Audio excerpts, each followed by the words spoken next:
pagi teman-teman, selamat pagi Bu Maya. Di sini kami kelompok 3 ingin mempresentasikan pembelajaran STEAM dan saintik.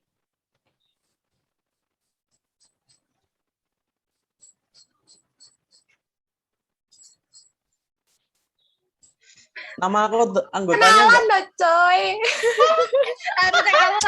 Nama anggotanya. Aku sebutin yang beranggota gitu. Iya, sebutin Nama dulu nama anggota, anggotanya, terus kamu. baru ntar Oke. apa yang pertama baca gitu. Ulang-ulang. 1, 2, 3 ya. Selamat pagi teman-teman dan Bu Maya. Di sini kami kelompok 3 ingin mempresentasikan hasil kerja kami yang berjudul pembelajaran STEAM dan saintik.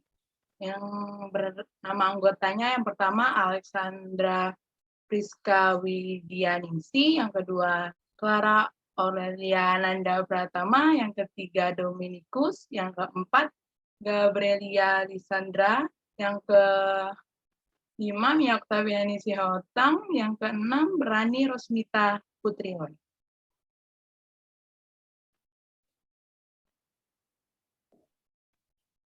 Pengertian pembelajaran STEM.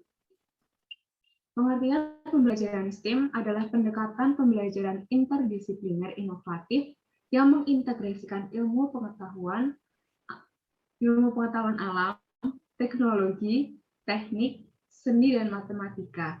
Dan dalam pelaksanaannya, memfokuskan bahwa pembelajaran STEM dapat dimanfaatkan untuk kehidupan sehari-hari.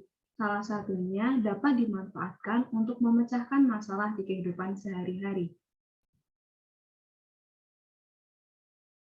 Tujuan pembelajaran.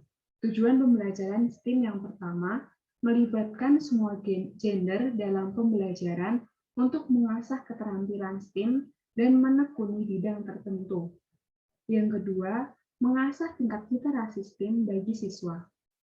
Yang ketiga, kemampuan menerapkan pemahaman dunia persaingan, dunia kerja, dan dunia nyata.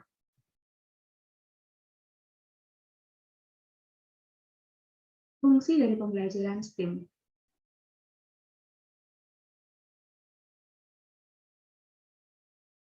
Yang pertama, mendukung 4 keterampilan dasar, yaitu berpikir kritis, berkreativitas, berkolaborasi, dan berkomunikasi. Yang kedua, menumbuhkan 3 hal, yaitu keingintahuan, keterampilan kognitif, penalaran berbasis bukti, dan yang terakhir pemahaman serta apresiasi dari proses pendidikan ilmiah. Yang ketiga, memberikan efek bagi peserta didik untuk yang pertama, menghargai kearifan lokal dan melakukan eksplorasi secara leluasa. Prinsip-prinsip pembelajaran STEAM. Yang pertama ada prinsip perhatian dan motivasi, yang dimana dalam suatu pembelajaran dan apa yang dipelajari peserta didik itu dipengaruhi oleh motivasi peserta didik. Yang kedua, prinsip keaktifan, yang dimana peserta didik melakukan kegiatan secara sadar untuk mengubah suatu perilaku. Yang ketiga ada prinsip keterlibatan langsung, yang dimana siswa melakukan upaya pengkonstruksi pengetahuan. Yang keempat ada prinsip pengulangan. Jika peserta didik mengalami kegagalan dalam proses pembelajaran atau remedial, dapat melakukan pengulangan.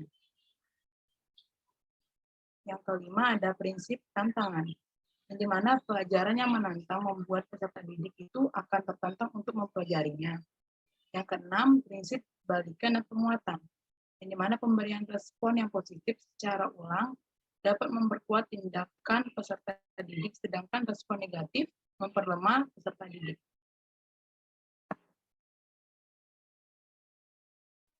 Selanjutnya, pembelajaran menggunakan model problem-based learning.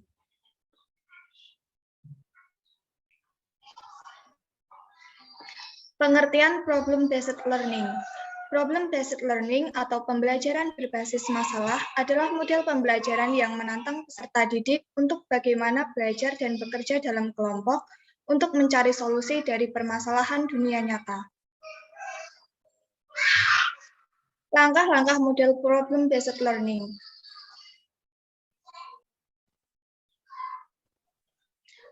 Langkah-langkah pembelajaran berbasis masalah.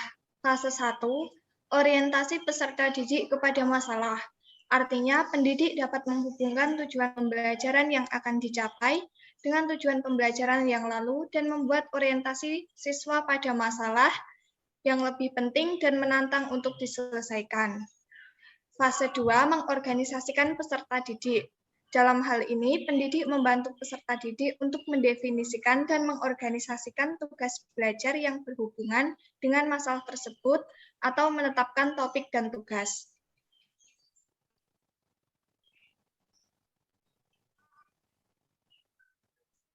Fase 3, membimbing menyelidiki individu dalam kelompok.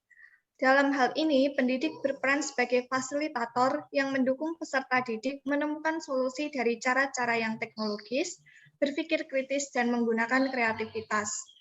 Fase 4, mengembangkan dan menyajikan hasil karya. Peserta didik dibantu oleh pendidik dalam merencanakan serta menyiapkan karya yang sesuai dengan laporan dan demonstrasi.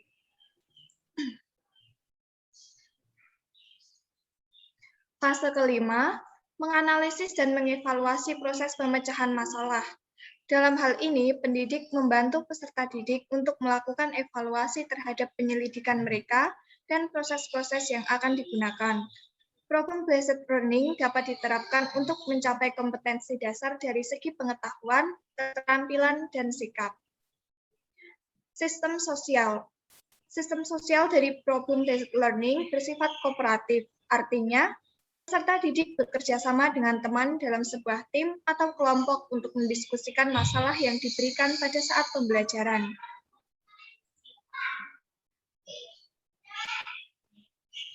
C. Prinsip reaksi. Prinsip reaksi yang berkembang dalam problem-based learning memposisikan pendidik sebagai fasilitator dalam memperlakukan dan merespon peserta didik. D. Sistem penunjang. Sistem penunjang problem-based learning merupakan skala masalah yang aktual dalam menciptakan skala konfrontatif yang mendukung pembelajaran. E. Dampak instruksional dan penyerta. Dampak penyerta dari problem-based learning ini meliputi peserta didik memperoleh pengetahuan, meningkatkan keterampilan dalam memecahkan masalah, membantu pengetahuannya sendiri, meningkatkan keterampilan dalam berpikir, meningkatkan komunikasi dan bekerja sama dalam kelompoknya. Pembelajaran STEM berpusat pada proyek. Pembelajaran STEM yang berpusat pada proyek didasarkan pada masalah dunia nyata. Proyek ini mengharuskan peserta didik untuk meneliti, mengusulkan, dan memilih solusi dan membuat desain. Setelah prototipe atau model dibuat, peserta didik menguji dan mempresentasikan temuan mereka, dan jika waktu memungkinkan mereka mendesain ulang proyek dan melakukan perbaikan proyek. Proyek ini harus selaras dengan masalah atau kebutuhan lokal, regional, atau global. Tahap pembelajaran STEM berpusat pada proyek. Yang pertama, memilih salah satu topik yang memungkinkan Anda menggabungkan seluruh 5 aspek STEM. Yang kedua, menghubungkan topik dengan masalah dunia nyata. Yang ketiga, mengidentifikasikan tantangan. Yang keempat, memiliki solusi atas penelitian dan curah pendapat peserta didik. Yang kelima, menjelaskan tantangan kepada peserta didik menggunakan video. Yang keenam, menggunakan rencana desain teknik penyelesaian masalah. Yang ketujuh, membimbing peserta didik ketika mereka memilih gagasan dan membuat prototipe. Yang ke-8, menguji prototipe yang dihasilkan. Yang ke-9, meminta peserta didik mengkomunikasikan temuan mereka. Yang ke-10, mendesain ulang prototipe yang dihasilkan sehingga memperoleh prototipe sesuai yang diharapkan. Banyak proyek STEAM sering dimulai dengan konsep sains atau masalah dan 4 aspek STEAM lainnya, kemudian dimasukkan ke dalam komponen penelitian, desain, pengembangan, dan pengujian proyek. Contoh strategi pembelajaran yang mengintegrasikan komponen ke dalam proyek STEAM. Yang pertama, sains, pemilihan masalah, eksperimen, menggunakan metode ilmiah. Yang kedua, teknologi, meneliti menggunakan perpustakaan online, website, komunikasi, blogging, konferensi video, email. Yang ketiga, teknik, membangun atau meningkatkan desain atau model. Yang keempat, seni, menulis, mengkomunikasi, puisi, presentasi video, membuat model. Yang kelima, matematika, mengumpulkan data, menganalisis hasil data, melakukan masalah geometri.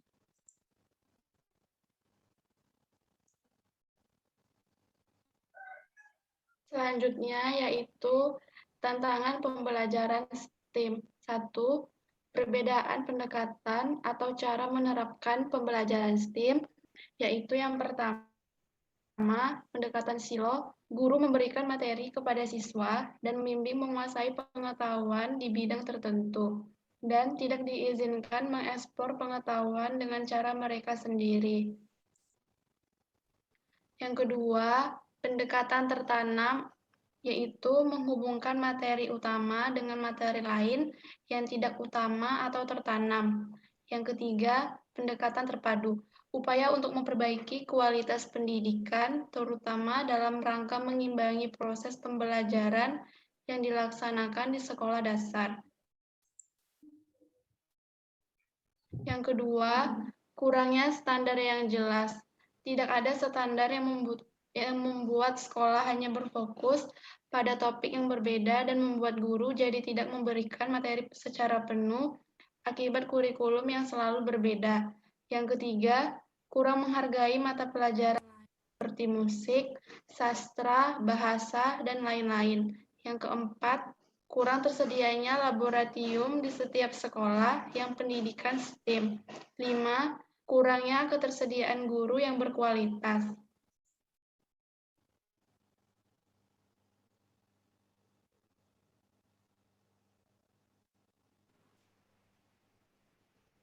Bab 3, pembelajaran saintifik.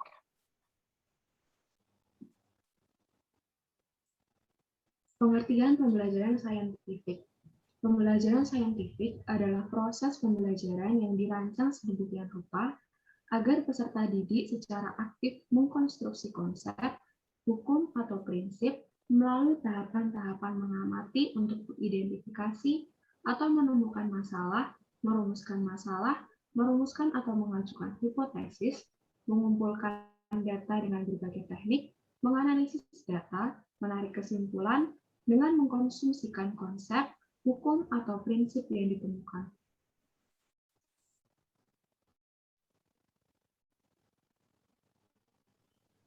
Kriteria pembelajaran saintifik. 1. Substansi atau materi pembelajaran benar berdasarkan fakta atau fenomena yang dapat dijelaskan dengan logika.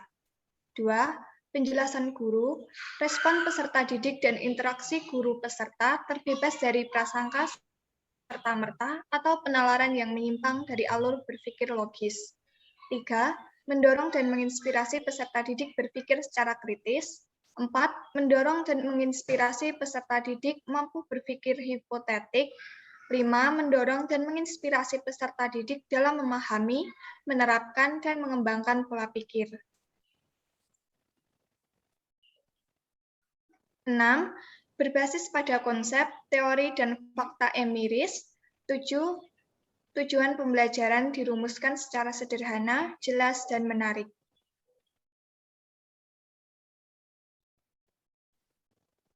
Selanjutnya ada teori belajar.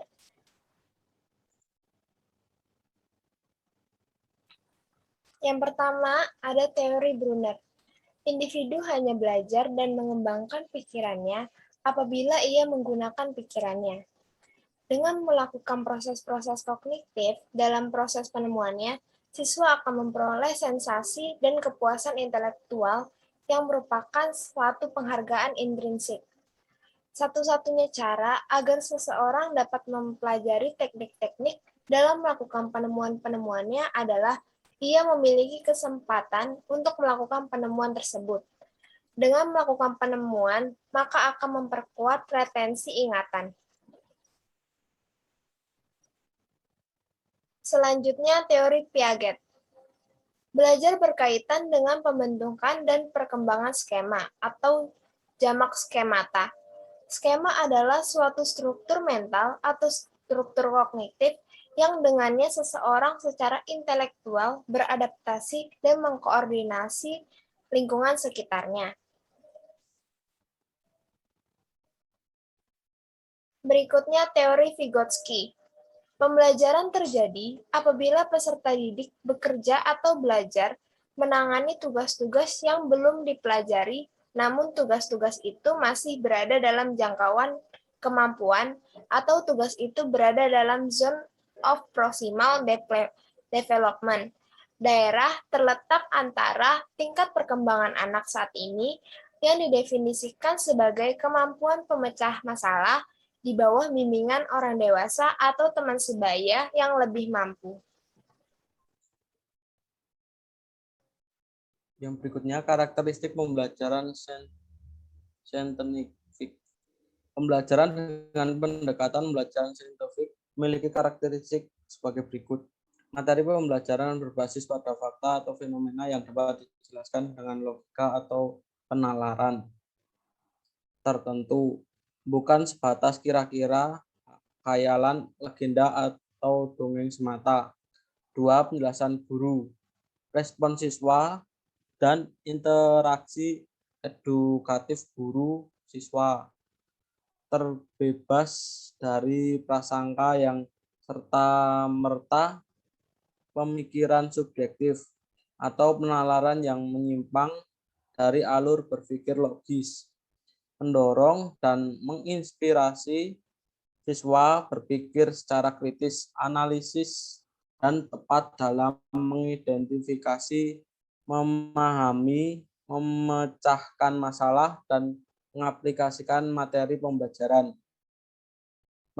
Keempat, mendorong dan menginspirasi siswa mampu berpikir hipotetik dalam melihat perbedaan, kesamaan, dan tautan satu sama lain dari materi pembelajaran. Berlima, mendorong dan menginspirasi siswa mampu memahami, menerapkan, dan mengembangkan pola pikir yang rasional dan objektif dalam respon materi pembelajaran.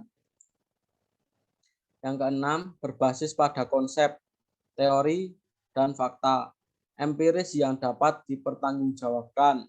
Yang ketujuh, tujuan pembelajaran dirumuskan secara sederhana dan jelas, namun metrik sistem penyajiannya mendorong dan mengimplementasi siswa untuk mampu berpikir hipotetik dalam melihat perbedaan, kesamaan, dan tautan suatu sama lain dari materi pembelajaran. Yang kedelapan, mendorong dan menginspirasi siswa mampu memahami, menerapkan, dan mengembangkan pola berpikir yang rasional dan objektif dalam respon materi pembelajaran. Yang kesembilan, berbasis pada konsep, teori, dan fakta empiris yang dapat dipertanggungjawabkan. Yang ke-10, tujuan pembelajaran dirumuskan secara sederhana dan jelas, namun menarik sistem penyajiannya. Tujuan pembelajaran. Beberapa tujuan pembelajaran dengan pendekatan saintifik antara lain, yang A, meningkatkan kemampuan intelek, khususnya kemampuan berpikir tingkat tinggi siswa. Yang B, membentuk kemampuan siswa dalam menyelesaikan suatu masalah secara sistematis. Yang C, menciptanya kondisi pembelajaran di mana siswa merasa bahwa belajar itu merupakan suatu kebutuhan. Yang D, diperolehnya hasil belajar yang tinggi. Yang E, melatih siswa dalam mengomunikasikan ide-ide, khususnya dalam menulis artikel ilmiah. Yang F, mengembangkan karakteristik siswa.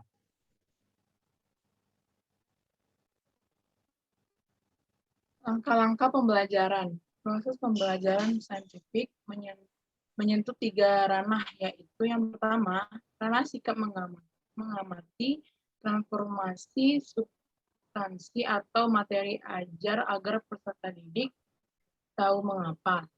Yang kedua, ranah keterampilan mengamati transformasi substansi atau materi ajar agar peserta didik tahu bagaimana. Yang ketiga, ranah pengetahuan mengamati transformasi substansi atau materi ajar agar peserta didik tahu apa.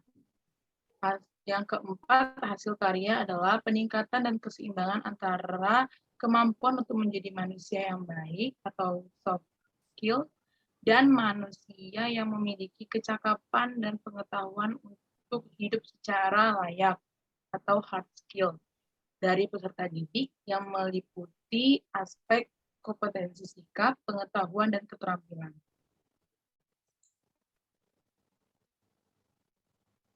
Selanjutnya, langkah-langkah metode ilmiah pembelajaran saintifik. 1. Prinsip yang harus dicermati selama observasi, yaitu yang pertama, cermat, objektif, jujur, dan fokus pada objek yang diamati. Yang kedua, terlebih dahulu menentukan dan menyepakati prosedur pengamatan, banyak atau sedikit, homogen atau heterogen dari subjek, objek, dan situasi. Yang C, hasil pengamatan harus dipahami, dicatat, atau didokumentasikan. Yang kedua, menanya. Yang pertama, memunculkan rasa ingin tahu. Yang kedua, mendorong keaktifan belajar. Yang ketiga, memahami kesulitan belajar peserta didik. Yang keempat, melatih peserta didik dalam berbicara. Yang ketiga, mengasosiasi atau menalar, merupakan simpulan dari pengamatan dan menanya yang berupa pengetahuan. Informasi yang sudah didapat pada tahap sebelumnya akan menambah kedalaman pengolahan informasi sehingga dapat digunakan untuk mencari solusi saat ditemukan keterkaitan antar informasi. Yang keempat, mencoba. Yang pertama, tujuan eksperimen harus jelas. Yang kedua, perlengkapan harus tersedia. Yang ketiga, perhitungan waktu dan tempat. Yang keempat, tersedianya kertas kerja untuk arahan kegiatan. Yang kelima, terdapat pengantar atau pemaparan perihal masalah yang menjadi eksperimen. Yang keenam, pembagian kertas kerja. Yang ketujuh, pelaksanaan eksperimen dengan bimbingan guru. Yang terakhir, pengumpulan, evaluasi, dan diskusi hasil kerja. Yang kelima, mengomunikasikan penyampaian hasil dan kesimpulan dari pengamatan lisan, tertulis, maupun media lainnya. Penyampaian dapat dilakukan dengan menuliskan atau menceritakannya di depan kelas yang dinilai nantinya oleh guru sebagai hasil belajar, dan dari tahap ini, guru dapat mengidentifikasi benar atau salah jawaban dari peserta didik tersebut.